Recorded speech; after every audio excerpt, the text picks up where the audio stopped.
Hey everybody, great 1:08 a.m. Actually, it's my birthday. To you. This is a short live stream about something called the Oakland Oversized Terminal and the latest legal update in the seemingly ongoing but should have ended a long time ago court battle between the Oakland Oversized Terminal or OBOT versus the City of Oakland. Why? Because in 2013, the City of Oakland granted Oakland Oversized Terminal the development right to build a bulk terminal in an area of land that's adjacent to the San Francisco Oakland Bay Bridge toll plaza, but then began to renege on its deal because of changes in City of Oakland economic development management, which led to a kind of forgetting of promises made around the development agreement, combined with the entry of Tom Steyer in politically influencing a number of elected officials in Oakland and around the West Coast with his 1 point or part of 1.6 billion in fortune made mostly from coal investments, trying to steer quite literally the whole kit and caboodle of our political focus toward renewable energy, which he happened to have an investment in, thereby leading the City of Oakland to attempt to stop what was already in motion, the construction of the Oakland Oversized Terminal. In so doing, the City of Oakland started to rack up and continues to rack up a large number of legal losses. The latest is this one. As you can see, this is from the United States Court of Appeals for the Ninth Circuit. It was filed today, and it reads as follows. Judges, this is the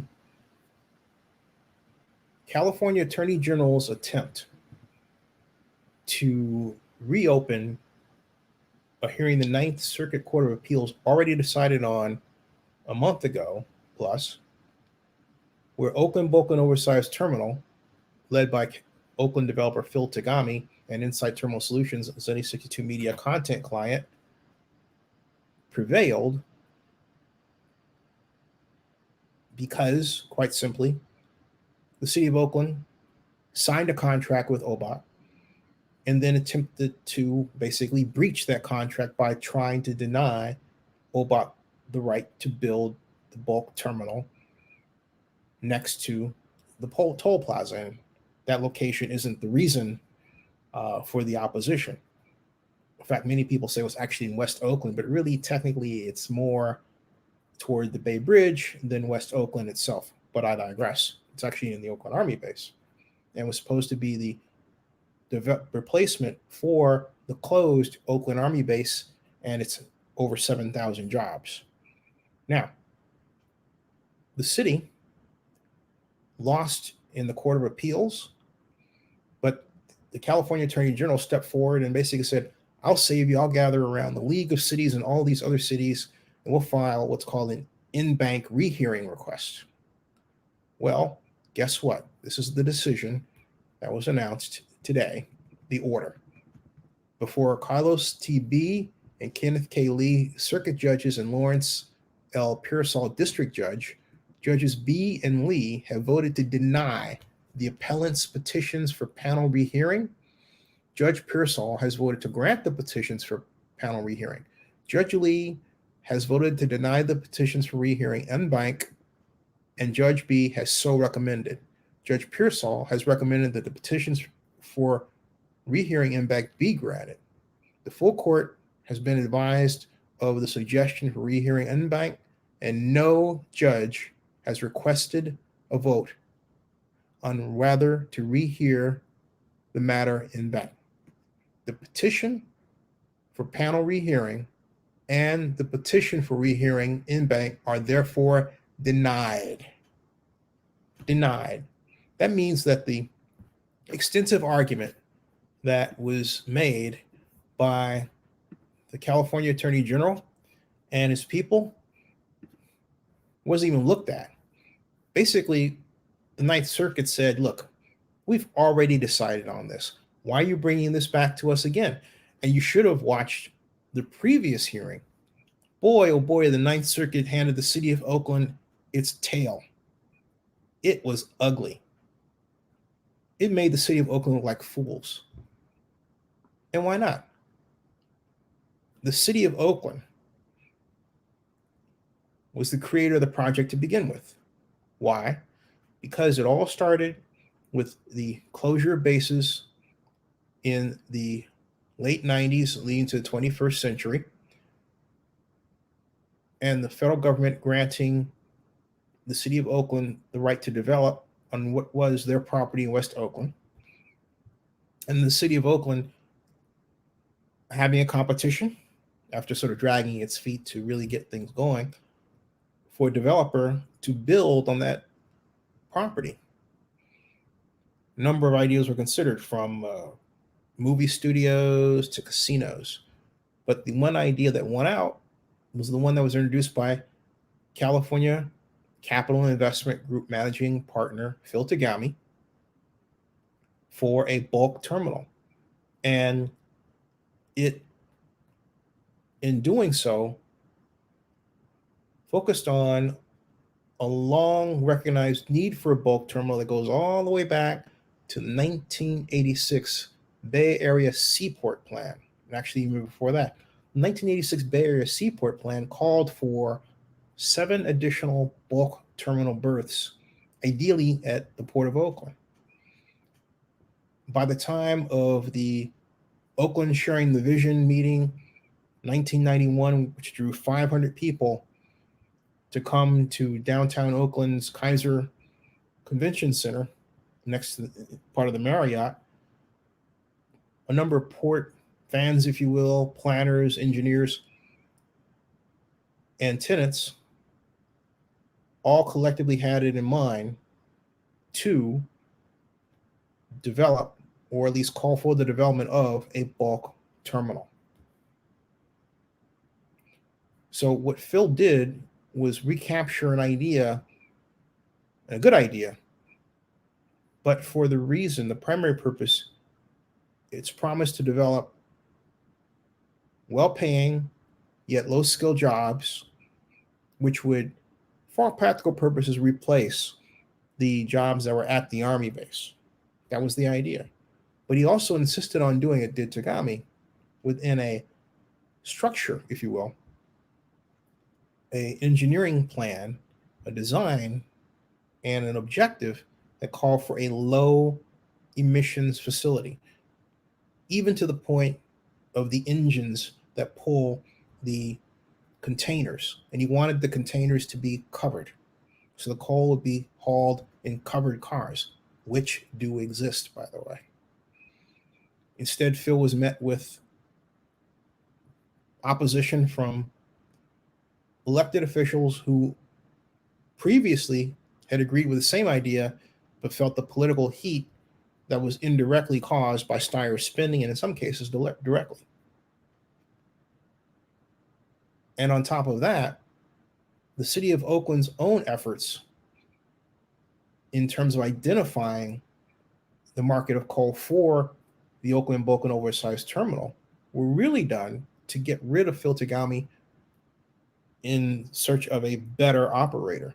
Instead, what Phil did was, well, genius. He reconstituted his team to include John Siegel and the Insight Terminal Solutions team with Jim Wolf and others, and reestablished a new approach to the project. But the simple fact of the matter is, what they had in their hand were ironclad agreements with the City of Oakland that the City of Oakland was not honoring. And enter the Sierra Club, which for some particular reason thinks it has some business messing with Oakland's economic development. Total joke. The Sierra Club doesn't spend much of its own legal money at all. It wants you, in this case, the City of Oakland, to spend money for its ideas. The Sierra Club holds sway in Oakland in a way the Sierra Club would never hold sway in San Francisco and has not. Take a look at the Warriors Arena as one example. So, at any rate, latest victory now is such that the city has spent again over $10 million in legal fees and is racking up millions of dollars in losses. How much? I don't know, but my prediction is so great that when you, the public, hear the number, your mouth will be agape. Agape. What the City of Oakland should do is simply give OBOT ITS the opportunity to build the project, and it will realize a low emissions bulk terminal that is multi-commodity in design. It's not a coal terminal. It's not designed to have coals out in open pits or that sort of thing. No, it is a throughput terminal that takes commodities covered, sealed, that don't see the light of day, if you will, and onto container ships off to their ports of call. And it also realizes bulk commodities like soda ash, for example, from other ports of call and into the United States. This is a story of far more than coal. And the people who chimed in to attack the project know nothing about the coal industry. They know nothing about how coal is hauled, how deals are made to have, for example, covered coal cars developed by CSX, for a price. How many of these approaches are one-offs?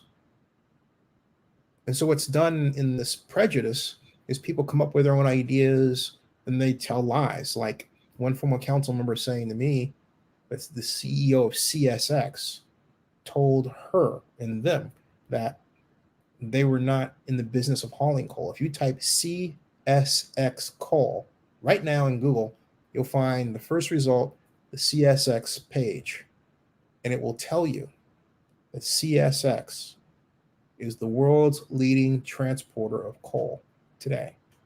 So would the world's leading transporter of coal today tell you that they're not in the business of hauling coal? Of course not. And it can be done in a way that's low emission, so extremely low that it would shock you to know the actual output. So that's the real story, folks. And again, Zinni 62 Media is a proud organization to represent the content needs of Insight Terminal Solutions with respect to the Oakland Oversized Terminal Project, which I have personally lived with, going all the way back to 1995. And even before then, when I was on the Alameda Base Reuse Committee in 1993, and when I was part of Oakland Sharing the Vision in 1991. Yes, this project really goes back that far. Subscribe to Zinni 62 and bookmark OaklandNewsNow.com. We'll see you.